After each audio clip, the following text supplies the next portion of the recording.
Good afternoon, everyone, and thank you for taking the time to join us for our webinar today, The Reputation Game, The Art of Changing How People See You.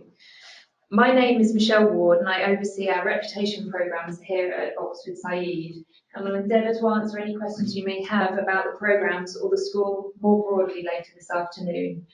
Please do send across your questions ready for the Q&A a bit later in the webinar.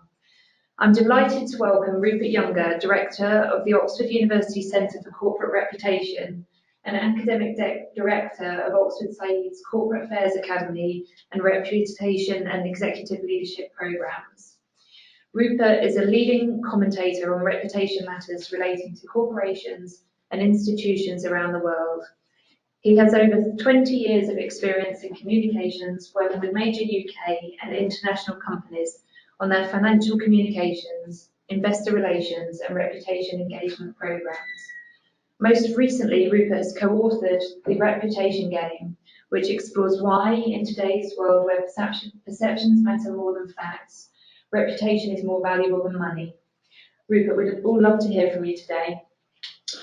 Thank you very much, Michelle, and good afternoon. My name is Rupert Younger. I'm here to talk a little bit about reputation and then to answer some questions. I guess a starting question for you to think about as we run through some of the thinking is, how far would you go to protect your reputation? A very interesting paper has just been published which looks at just how far people would go. And the answer is that some people would actually kill for their reputation. So it's a very, very interesting question. Now, the reputation game is, hold on a second, someone has just said they can't hear anything. I'm hoping that that's just one person. Okay, the Reputation Game is a book that's based on the work and thinking that we've been doing here at Oxford for the last 10 years. This is a wonderful study in reputation just in its own. On this picture, you'll see the picture here is of All Souls, which is a college that needs very little in the way of introduction, and its reputation is global in terms of its academic excellence. But the Reputation Game came out of the research that we've been doing for the last 10 years here at Oxford. It's the gift that never stops giving. This is a subject matter which is incredibly rich in examples. Just since the first email between myself and my co-author, David Waller, in June 2014, we've seen a series of very high-profile reputation scandals and reputation issues. If we take a look at this picture, you have Sepp Blatter from FIFA up on the top left, and the whole issue around bribery and corruption, which looked like it was endemic within FIFA. You've had the collapse in South Africa of the Bell Pottinger Group, which actually collapsed that business globally, and has now embroiled, the similar issue has now embroiled leading professional services firms from all parts of consulting, be that management consulting, accountancy, or indeed other advisory. So Bell Pottinger, you've had Donald Trump this morning. Collins, the dictionary company, have included fake news in its dictionary, the Collins dictionary this morning, and that is a piece of terminology that Donald Trump has been using and has come to define an element of how he seeks to destroy the reputations of those who act against his interests when it comes to his perceptions. And the final one, of course, the bottom right, is Harvey Weinstein and the Weinstein Company and the issues that have plagued initially the casting couches of Hollywood, and now has embroiled public sector life in the UK with MPs, indeed this morning's resignation of the Defence Secretary. So huge number of cases, huge number of reputation issues, And from a research subject perspective, that makes it an incredibly rich and vibrant research subject. Our central proposition in the book is that reputation is more valuable than money. We're living today in a reputation economy. If you take a look at these two businesses, Airbnb and Uber, these are disruptors in traditional sectors, hotels and transportation. Airbnb and Uber, in our language, are both entirely businesses based on a model of reputation capital. Airbnb is the largest hotel company in the world. It's valued at $26 billion. That is more than Hilton and Starwoods. And yet this is a business that owns not a single hotel room. It has emerged into and taken a commanding position in this space by being a reputation model leader. And what I mean by that is that on Airbnb, success is driven by ratings.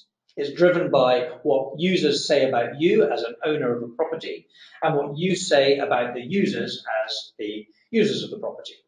So that is an entire success story underpinned by reputation. And Uber is a similar thing.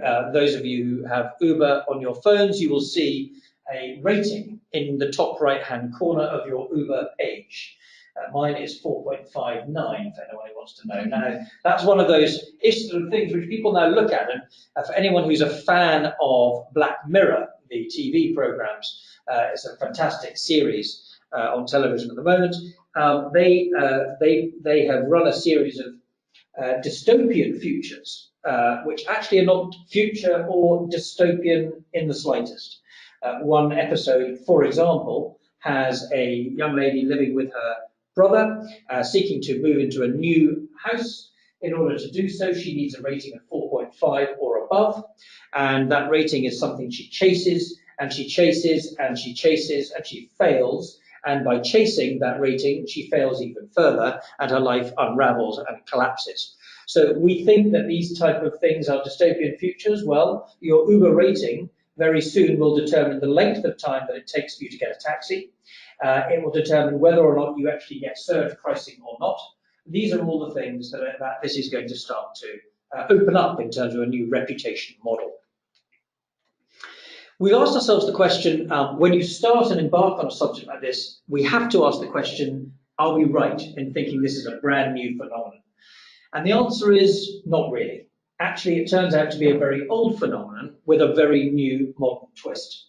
And the old phenomenon, if you look at the top left-hand corner on your screens, that is a cuneiform, which is effectively a reputation currency of about 2,000 years old. This is where a merchant would commit to pay back a provider of goods or services in a year's time, and that is an entire currency based on trust and reputation.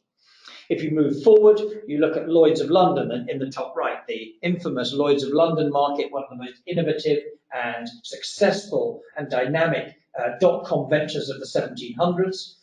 This is a business that was entirely based on reputations, and the reputations of the sea captains, the reputations of those who were taking risky bets on whether they would be successful, and so on. If you take a look at the bottom left, you've got high society. It makes the point very clearly that your reputation in high society was by far more powerful and more important than money. Impoverished aristocrats were everywhere, but high society was dominated by those with reputation capital. And then on the bottom right here, you see the emergence back in the 1860s of the credit bureau. These were effectively groups of people who traveled the country trying to work out what lay behind the names that people saw when they were lending money. And that would be gathering intelligence and information on the risks attached to any of these loans.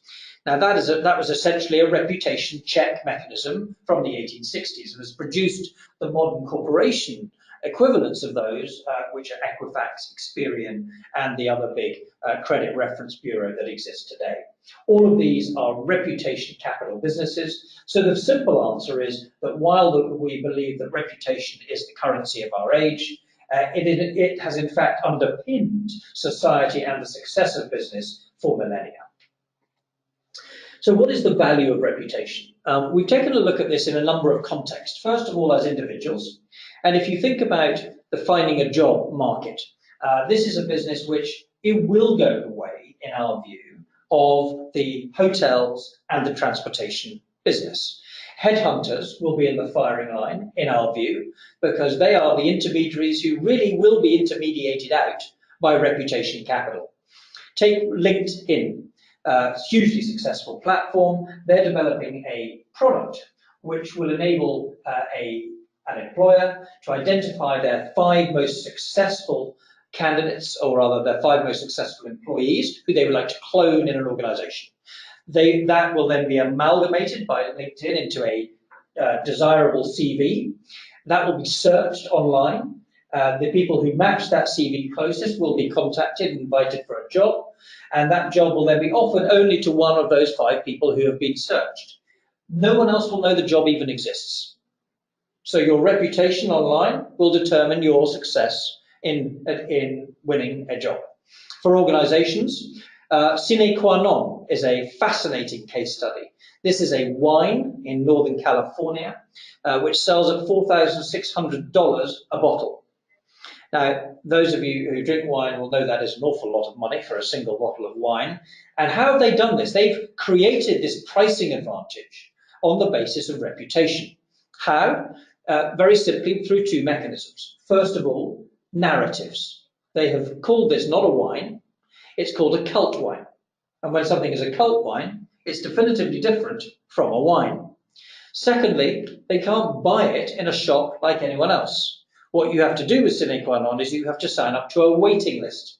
And that waiting list may be 18 months to 2 years long. And if you succeed in then getting to the end of the waiting list, it is a matter of real social capital and pride and reputation. So very interesting mechanisms whereby not only will reputation matter in the future much more for individuals, but also in terms of pricing. And the third is, you look at these flags at the bottom of this slide, this is a simple point to say that reputations matter not only at the individual level and the organizational level, but also at the nation state level. If you think of made in Britain, and if you compare and contrast your perceptions of that statement with made in Germany and made in China, you start to build up a sense of how perceptions matter even at the nation state level. So what do we mean by reputation? This is one of the very important starting points in this debate, because reputation suffers definitional mush problems. There's a definitional soup.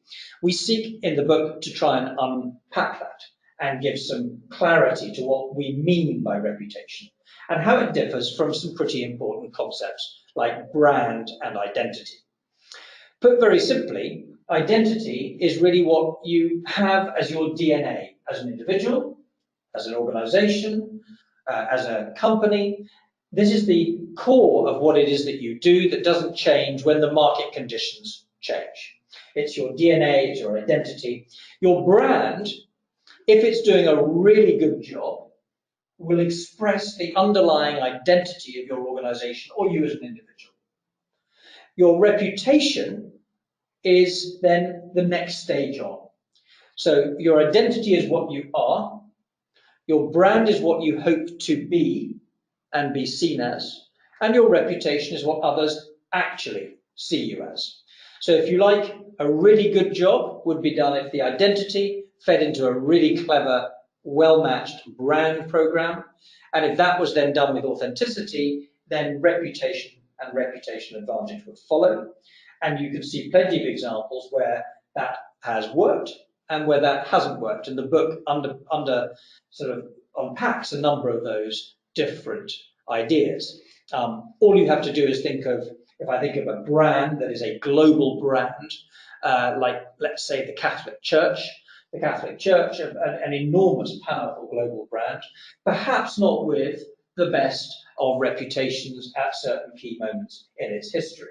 So the idea that brand and reputation are synonymous with each other, that is a thought that we seek to dismiss in this book. Brand and reputation are different. They're connected, but they're very different. Okay. One of the central themes in the book, and one of the big insights that we've developed here through our work here in Oxford, is the idea that we ultimately, reputation has a Janus face. There are two lenses through which we see and we develop our perceptions about individuals or companies or institutions or indeed nation states. The first of these is perceptions of capability. What is it that you're perceived as being able to do? Whether it be retailing, whether it be making cars, whether it be running a consulting service or providing good consulting advice. The other lens that we tend to look at organizations, institutions, nation states, and individuals is character, which is not about what it is that you're perceived as being able to do, but it's about actually what the perceptions are as to how you go about the business that you do. And this is a really valuable frame on two levels. One, because it helps you understand what the impacts of reputation are going to be. And it also then leads you to a very clear articulation of how you engage in reputation repair. So if we think about these examples, Barclays has had a torrid 7 or 8 years with allegations of LIBOR fixing, mis-selling, and so on and so forth, poor behaviour. Arguably, Barclays has a character reputation problem, but people are still transacting with Barclays, people are still holding accounts with Barclays, because ultimately they're a capable organisation. Likewise, Volkswagen. Volkswagen, after their emissions scandal, we would argue that Volkswagen is a character reputation problem as opposed to a capability reputation problem. Why? Because people are still buying the cars which are regarded as being of very high quality. It's just that people don't particularly like the way in which they have gone about cheating on emissions testing. That's a character aspect. Ryanair would be a very interesting example, I think, of both, actually, where you think about Ryanair basically being a sort of supercharged character company, not necessarily good, but they've been doing it deliberately. Michael O'Leary has been incredibly outspoken against everyone. He's taken on his customers, his suppliers, his regulators, and he's caused an enormous amount of sort of volume of marketing, press coverage, and views about the character of the organisation. I think he's been a very smart character player of the game, but equally the inability to properly plan and pay for and manage your pilots is a capability point. And I think the damage to Ryanair from the pilot strike is much greater than the damage to Ryanair from all of his comments around whether you would charge £1 for going to the loo or indeed refit aeroplanes so that everyone sat on bicycle seats. Harvey Weinstein and the Weinstein Company is a really good example, again, of bad character. Which ultimately the Harvey Weinstein Company has been trying its very best to distance itself from. Hence, they got rid of him, they fired him, they're thinking of changing the name, they are looking at a brand new set of hires, and it'll be interesting to see whether that is successful. So, capability character, you can see it in the examples. In the book as well, we talk about BP, and the BP scandal, of course, was initially a capability scandal, a capability hit, because BP failed to stop leakage from a well. And one of the main capability expectations that an oil company has is that it's able to plug the wells that it drills. So the capability character lens is a particularly valuable and useful insight. If we just then go through some of the fun stories in the book, because the stories bring it to life. I don't normally, this is me on the left, I don't normally spend my time with rap artists, global rap artists, especially not in the very salubrious surroundings of Newbury in the UK. It's where most rappers hang about, obviously, in the summer. But Jay-Z, who is the gentleman on the right, was very generous with his time. And he was fascinating when we talked to him, because I was interested when I spoke with him about the idea of reputation borrowing. He has been a hugely successful rap artist, global superstar, but he's also developed an incredibly successful set of businesses. And I put to him this question of, did your reputation in one area enable you to succeed in the other? And he was very interesting on that. He said, actually, do you know something? Yes, there's a bit of borrowing, but ultimately, he thinks that the identity of him is not really a rap artist. He happened to express it through rap at the time of life where that was his main focus. But he actually regards his core DNA, his identity, and his brand as being a business. And the chapter in the book talks about him as being a businessman as opposed to a businessman. So he said, I'm not a businessman, I am a businessman. And that was a very interesting chapter and a very interesting interview in the book. Other positive reputations, and I'm just finalizing this webinar by just giving you examples really in three areas. First of all, positive, secondly, negative, and third, this idea of dark reputations. So just again, sticking on positive reputations, again, me on the left, but Simon Cowell on the right here. Simon Cowell, I was interested in him because he is, of course, globally known as Mr. Nasty. That was his moniker, his reputation, if you like, on the hugely successful franchise that he's created around talent shows. Now, actually, when I met him, I think he was the nicest person that I interviewed in over 2 years of interviews for this book.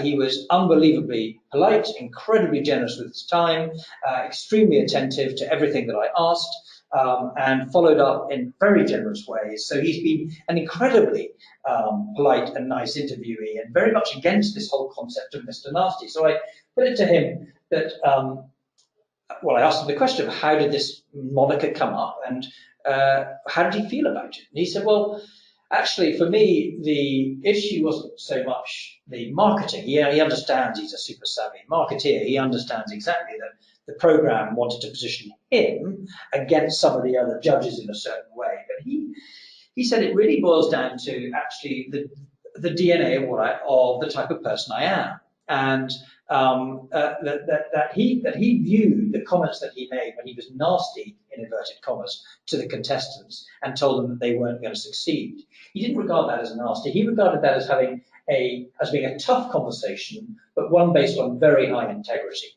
And the point he made, which I thought was utterly compelling and fascinating, is that he felt it was his moral responsibility to tell the truth, even though it may be unpalatable and difficult, to very young people who are totally focused on trying to achieve something with their life. And it would be unfair to give them hope of a serious career if really there was no real possibility that was going to happen. Wasting someone's life, giving them hope for 2 or 3 years in a period when they're 16, 17, 18 years old was really an unfair thing to do. And so I think that was a really interesting lesson around this idea of actually integrity and the underpinnings of the identity of an individual, but how that is then interpreted elsewhere by narrative and marketing. This gentleman here is Reid Hoffman, who is the founder of LinkedIn. And Reid, again, was just super interesting on the digital exhaust that we all leave in today's world. It's particularly relevant for any of you who have kids, or for those who are in their teens or early 20s. The amount of information which we now create and leave online is enormous. And not only is it enormous, but it is there forever. And this is what he means by the digital exhaust. So no longer is it the case that you can ignore your previous reputations and try and then build a brand new world elsewhere. That is much harder in today's highly connected digital universe. And the digital exhaust that he talks about is the digital debris, if you like, that follows all of us around. And we can never get rid of it. And that is a brand new phenomenon since about 2000, 2005, and is a really difficult and interesting one for the generations who are following, certainly me, to have to deal with. This, I nearly put positive/negative reputations, because if you think about Apple has a phenomenal reputation for capability. It is seen as a fantastic phone, a fantastic computer company. It makes great products, great design. And yet, the man on the right, Steve Jobs, sadly now dead, when I spoke to the chairman of Apple, who was Steve's chairman, a lovely man called Bill Campbell, sadly now also dead, he died last year, but he gave me lots of insight and time into the fact that while Steve had massive capabilities, his character side was a lot more challenging. This is a man who was a bit like Marmite. He definitely alienated a lot of people, and he developed a reputation for being irascible and for having a pretty bad temper. And that followed him around and had implications for the way in which talent would flow in and out of the business. So an interesting case study in capability and character. If we move now on to negative reputations, this gentleman here is Bernie Madoff, and Bernie Madoff is, of course, in prison in Butler, North Carolina. He perpetrated what has been America's largest financial crime ever. He is in jail until 2148, so he will not be coming out.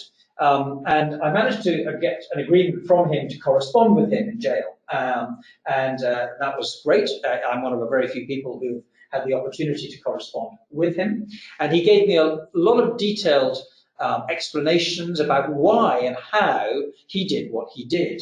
And if you think about it, this is about the question of just how long can you cover up bad behavior with perceptions or reputations of good behavior. This is a man who single-handedly almost set up NASDAQ, one of the biggest exchanges in America.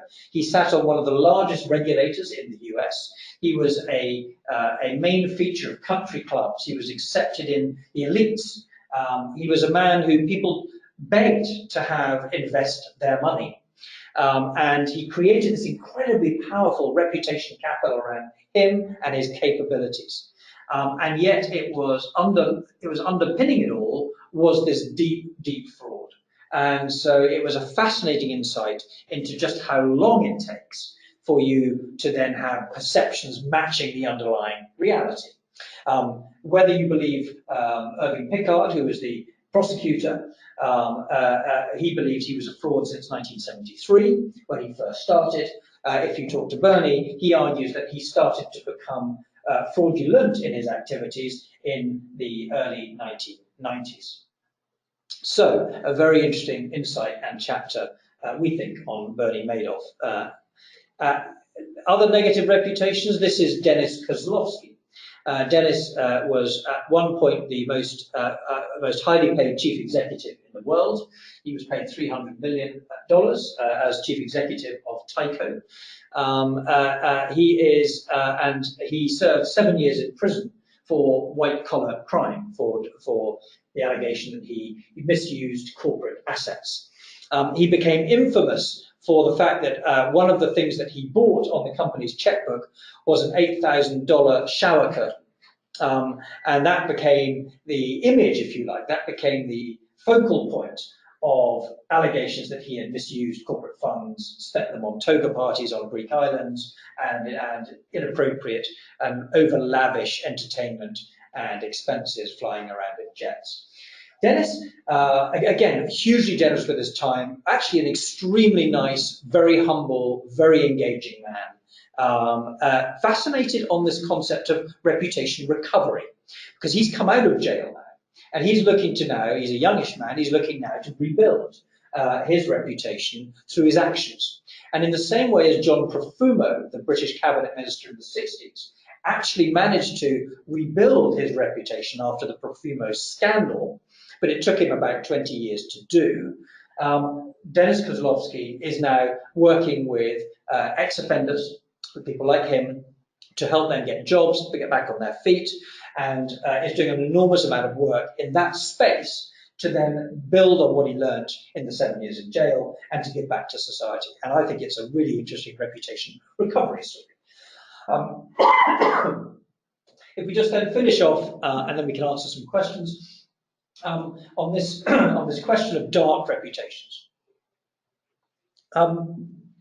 This is obviously a stylized picture of the mafia, and we were lucky enough. We spoke with an academic who I've worked with at Oxford called Peter Reuter, who has been a leading academic on the question of how the mafia has used its reputation in order to achieve spectacular things. And one of the really fascinating insights is that actually the cost of keeping up a good reputation in the dark area is actually pretty low. And by that, it's how many murders do you need to achieve to have a reputation for being violent. Now, his research shows that actually ultimately what the mafia did was they showed that they were capable of doing dreadful deeds. And they did that in a very effective and high-profile way at the start of their activities. But actually, once they'd done that, the mere threat that they were capable of doing that meant that actually the economic cost of keeping up your reputation was extremely low. They didn't have to kill hardly anyone, and they had a reputation for being extremely potentially violent. So, interesting on the mafia. The final chart, which I thought I'd leave you with, was, or the one from last, was this area of the reputation in the dark arts area of ISIS.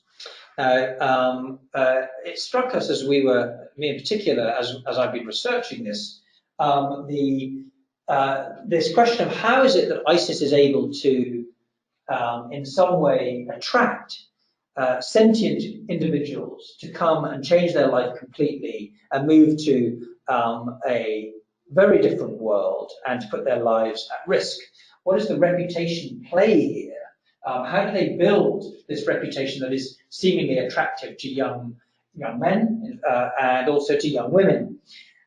Very interesting question, and I looked into this question of how ISIS projects itself and the ways in which it develops its reputations. I mean, for example, it has a sort of in-house newsletter, if I use a corporate language, where it produces lovely pictures and articles of life in the caliphate.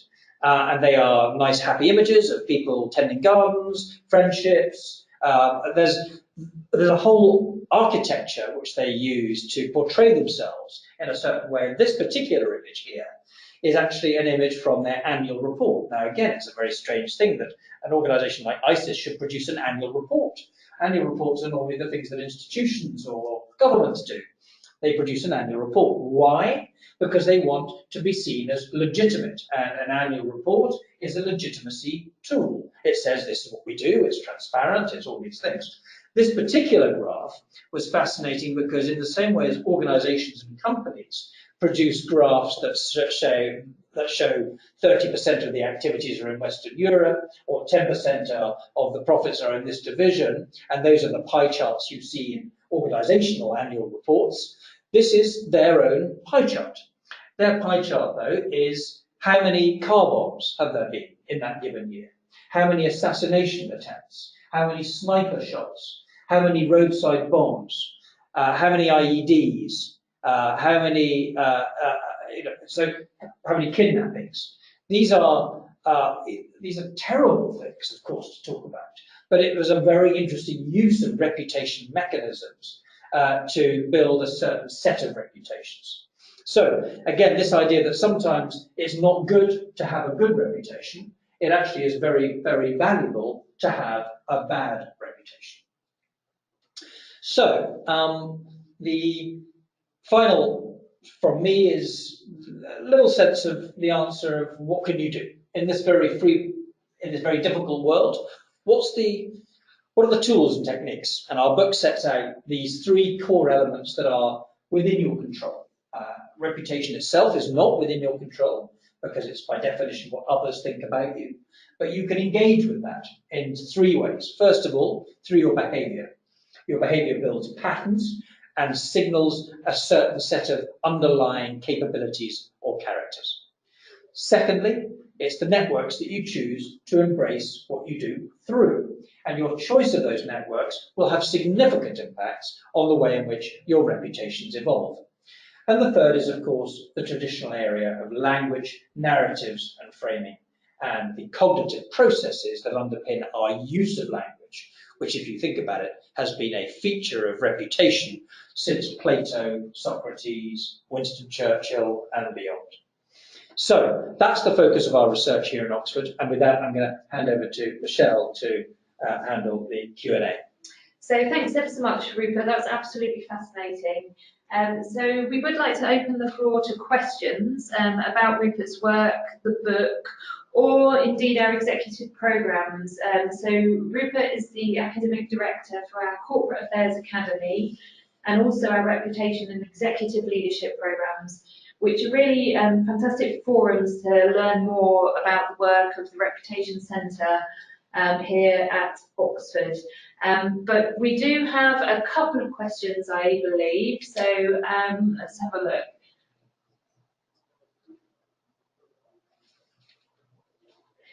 So we've got one interesting question here asking Rupert, how would you rate your reputation, Rupert? I'm not sure that's a focus on mine. I think it's about how would you rate your reputation generally. At least I'm hoping it's that, because I'm not sure I want to talk about and actually, I mean, the point on that is it's not for me to rate my reputation, it's for others to rate my reputation. I mean, those of you on today's webinar may go, what an entire waste of 45 minutes, which in which case my reputation goes down, or maybe you go away and think this is actually quite useful and interesting, in which case my reputation capital maybe builds a little bit. So whether or not my reputation is up or down is really the question to you, not to me. But the general question here, I think, is how do people rate their reputation? What are the mechanisms by which reputation can be rated? Well, this is the subject of a huge amount of research.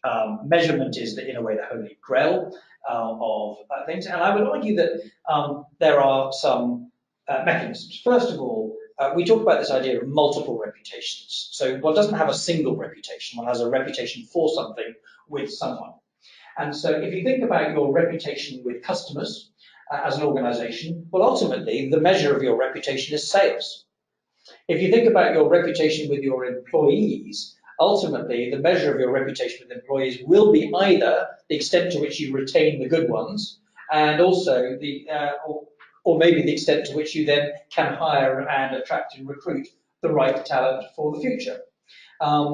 Your political and regulatory reputations may well be really exhibited by actually whether you have a sort of reasonably easy ride with the regulators and political audiences who you have to engage with, or whether in fact they regard you as wholly unethical and a bad thing, in which case they're going to scrutinise you harder, haul you in front of parliamentary inquiries and commissions, and so on and so forth.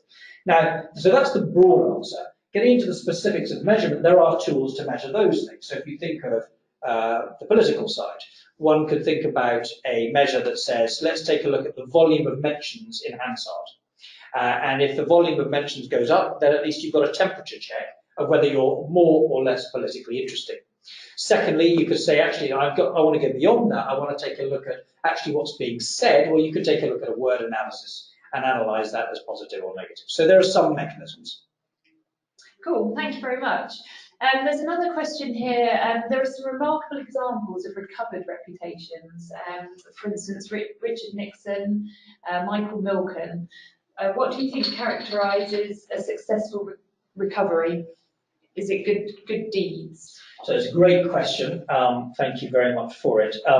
I think it's a combination of three things. It's a combination of how you behave.